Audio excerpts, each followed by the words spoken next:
Share की। बिहार में जुलाई के पहले 18 दिन में कोरोना के 15,000 से ज्यादा मामले सामने आए हैं। मई और जून दोनों महीनों के आंकड़ों को मिला भी दिया जाए तो ये संख्या उससे अधिक है।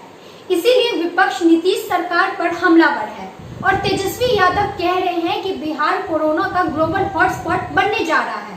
कुछ इसी तरह की बात मेडिकल जर्नल लैंसेट की रिपोर्ट में कही गई। 17 जुलाई की इस रिपोर्ट में भारत के तमाम राज्यों के 20 जिलों का वल्नरेबिलिटी इंडेक्स बनाया गया है, जिसमें 20 में से 8 जिले अकेले बिहार के हैं। आसान शब्दों में कहें तो इसमें ये बताया गया है कि कौन सा राज्य कोरोना की चपेट में आने के बाद उससे लड़ने के लिए कितना तैयार है।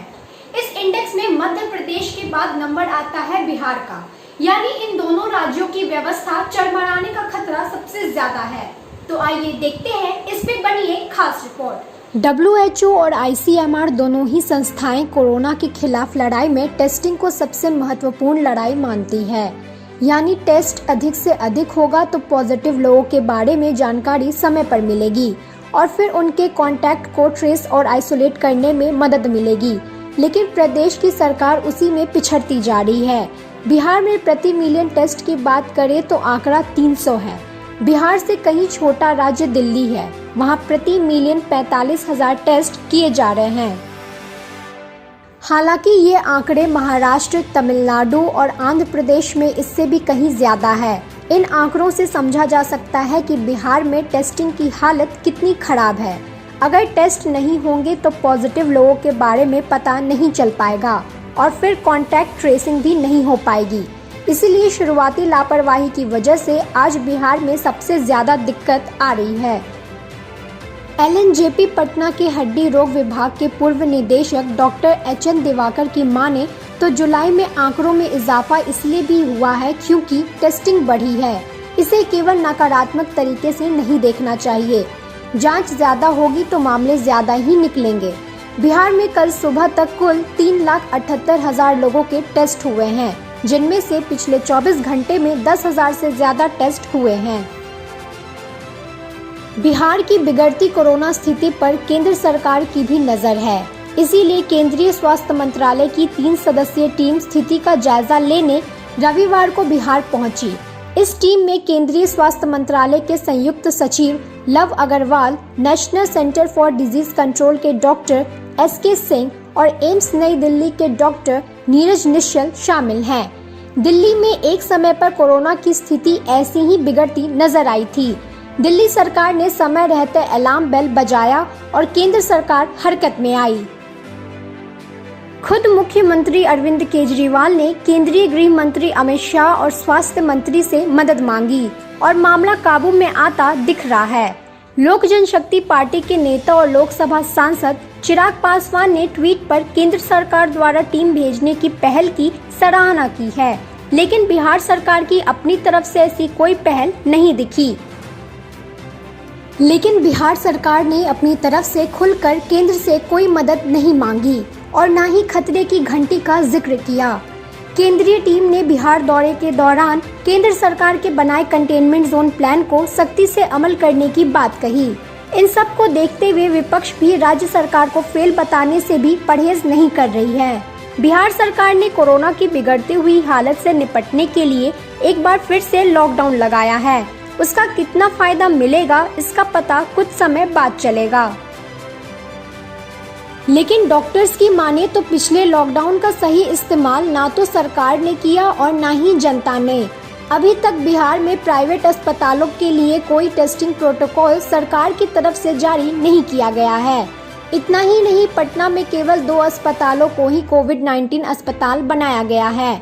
इसके अलावा 2 अस्पतालों को आइसोलेशन सेंटर बनाया गया है। नतीजा ये कि बाकी जिलों से ज्यादातर मरीजों को पटना रेफर किया जा रहा है और प्राइवेट अस्पतालों ने इलाज के लिए हाथ खड़े कर दिए हैं। उनका बोझ भी इन्हीं अस्पतालों पर पड़ रहा है। दिल्ली या बाकी राज्यों में प्राइवेट अस्पतालों को कोविड से लड़ने के लिए जिस तरह से तैयार रहने के आदेश राज्य सरकार से मिले हैं, वैसे आदेश बिहार सरकार की तरफ से जारी नहीं किए गए हैं। बिहार सरकार अपने विज्ञापनों और ट्वीट में राज्य के बेहतर रिकवरी रेट का हवाला देती आई है। बिहार में फिलहाल रिकवरी रेट 62.9% है, लेकिन जानकारों की माने तो रिकवरी रेट कोरोना की सही तस्वीर पेश नहीं करते। IMA बिहार के सचिव सुनील कहते हैं कि बिहार में हेल्थ केयर सिस्टम की खस्ता हालत ही बिहार के कोरोना विस्फोट के लिए जिम्मेदार है। उन्होंने कहा कि नालंदा मेडिकल कॉलेज पटना में कोविड-19 अस्पताल है। वहां एनेस्थीसिया विभाग में 25 सीनियर रेजिडेंट्स का पद है। उनमें से एक भी पद पर आज की तारीख में डॉक्टर नहीं है। 60 साल की उम्र से अधिक 2 डॉक्टरों और 5 जूनियर रेजिडेंट डॉक्टरों की मदद से आज किसी तरह से काम चल रहा है। यही हाल ज्यादातर मेडिकल कॉलेज का है। जब फ्रंटलाइन वर्कर ही नहीं होंगे तो कोरोना से निपटेगा कौन? IMA के अनुमान के मुताबिक बिहार में सभी मेडिकल कॉलेजों को मिलाकर 3000 पद खाली है। उनके मुताबिक IMA ने राज्य सरकार में मुख्यमंत्री से लेकर स्वास्थ्य सचिव तक सभी को तुरंत रिक्त पदों पर नियुक्ति के बारे में कई पत्र भी लिखे, लेकिन उस पर कोई कार्रवाई नहीं हुई। इसी तरह से मरीज और डॉक्टर अनुपात, मरीज और अस्पताल में बेड के अनुपात में भी बिहार देश के सबसे पिछले राज्यों में से एक है। वहीं कुछ वरिष्ठ पत्रकार कहते हैं कि कोरोना के लिए बिहार सरकार की तैयारी वैसी ही थी जैसे किसी को अपने दुश्मन के खिलाफ बिना हथियार के जंग लड़ने के लिए उतार दिया जाए। राज्य सरकार ने कोरोना के कार्यकाल में स्वास्थ्य विभाग के प्रधान सचिव का ही तबादला कर दिया। इसके पीछे कई वजह गिनाई गई, लेकिन महामारी के बीच में ऐसा करने पर विपक्ष को राजनीति का हथियार मिल गया। जैसे बाकी प्रदेशों के मुख्यमंत्री, चाहे वो महाराष्ट्र के मुख्यमंत्री उद्धव ठाकरे हों या फिर उत्तर प्रदेश के मुख्यमंत्री योगी आदित्यनाथ हों या फिर दिल्ली के मुख्यमंत्री अरविंद केजरीवाल, सभी समय समय पर कोरोना काल में हरकत में नजर आए। दूसरे मुख्यमंत्रियों की तुलना में बिहार के मुख्यमंत्री नीतीश कुमार कम एक्टिव दिखे। विपक्ष हमेशा नीतीश कुमार के क्वारंटीन में होने की बात करता रहा। हालांकि नीतीश कुमार पाटलिपुत्र स्पोर्ट्स सेंटर में बने कोविड केयर में मुआयना करने गए थे, लेकिन ज्यादातर वीडियो कॉन्फ्रेंसिंग से ही स्थिति पर नजर रखते रहे। कुछ राज्यों ने कोरोना में आने वाले दिनों में हालात कितने बद से बदतर होने वाले हैं, इसके लिए टास्क फोर्स बना लिया है, लेकिन बिहार सरकार ने ऐसी कोई पहल नहीं की। ये भी वजह थी कि सरकार के पास एक्सपर्ट नहीं थे जो उन्हें सही समय पर सही सलाह दे पाते। उनका मानना है कि राज्य सरकार में ज्यादातर फैसले नौकरशाहों ने किए, न कि बीमारी के जानकार डॉक्टरों ने। वो मानते हैं कि राज्य सरकार ने प्रवासी मजदूरों पर भी निर्णय देर से लिया, लेकिन वो साथ में ये भी जोड़ते हैं कि उसमें नीतीश कुमार की ज्यादा गलती नहीं थी, क्योंकि उन्होंने केंद्र के प्रोटोकॉल को ही फॉलो किया था।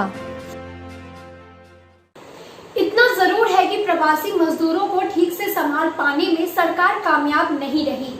क्वारंटाइन सेंटर में न तो खाने की व्यवस्था अच्छी, न रहने की और न शौचालय की। इनकी हालत और भ्रष्टाचार की खबरें भी सबने देखी। इसीलिए सबसे पहले क्वारंटाइन सेंटर भी बिहार में ही बंद किया गया। फिलहाल बिहार में कोरोना से मरने वालों का आंकड़ा दूसरे बड़े राज्यों के मुकाबले कम है। विपक्ष सरकार पर वर्चुअल रैली में व्यस्त रहने का आरोप लगा रही है, लेकिन चौक चौराहों से जो तस्वीरें आ रही हैं वो अपने आप में डराने वाली है। डॉक्टर्स की माने तो पूरा दोष सरकार पर मत देना भी सही नहीं है। बिहार में जगह जगह कोरोना के लक्षण और बचाव के बारे में पोस्टर लगे हैं। बावजूद इसके किसी भी चौक चौराहे पर आपको इसका पालन करते लोग नहीं दिखेंगे।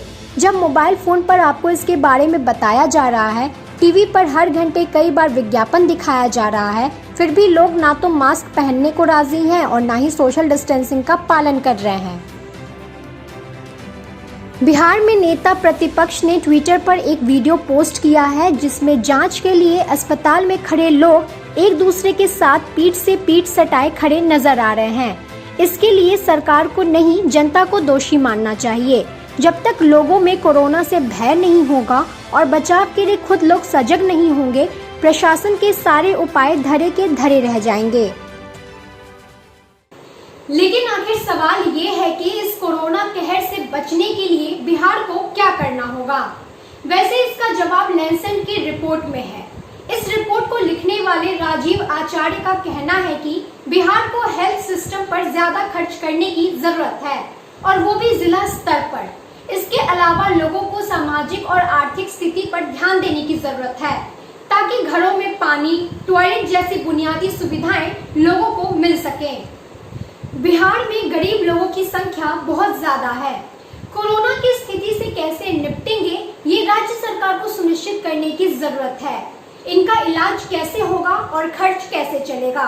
जाहिर है ये सभी चीजें रातों रात नहीं होगी, लेकिन 5 महीने में भी बिहार सरकार ने इस दिशा में क्या किया है, ये अब सोचने का सही वक्त है। अभी के लिए बस इतना ही। कैमरा पर्सन काजल के साथ मैं दिव्या, न्यूज़ लाइफ 9 पटना।